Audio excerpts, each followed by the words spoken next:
ஒரு சிறிய கிராமத்தில் அரவ் என்ற சிறுவன் வாழ்ந்து வந்தான். அவன் மிகவும் சோம்பேறி, எப்போதும் வேலை செய்யாமல் விளையாடிக் கொண்டே இருப்பான். ஒருநாள் அவன் வீட்டின் முன்பு ஒரு சின்ன சிட்டுக்குருவி தன் கூடை கட்டிக்கொண்டிருந்தது.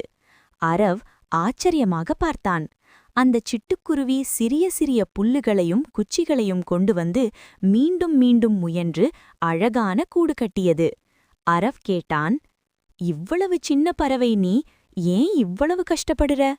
சிட்டுக்குருவி மெதுவாக சொன்னது, நான் இப்ப உழைக்கலனா என் குட்டிகளுக்கு பாதுகாப்பு இருக்காது.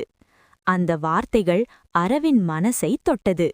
அன்றிலிருந்து அவன் தன் புத்தகங்களை ஒழுங்காக வைத்தான். அம்மாவுக்கு உதவ ஆரம்பித்தான். தன் வேலைகளை தானே செய்ய கற்றுக்கொண்டான். சில நாட்களில் அந்தச் சிட்டுக்குருவியின் கூடில் சிறிய வெள்ளை முட்டைகள் இருந்தது. அரவ் மகிழ்ச்சியாக பார்த்து சொன்னான், உழைத்தால்தான் நல்ல பலன் கிடைக்கும். சின்னவராக இருந்தாலும் உழைப்பால் பெரிய விஷயங்களை சாதிக்கலாம்.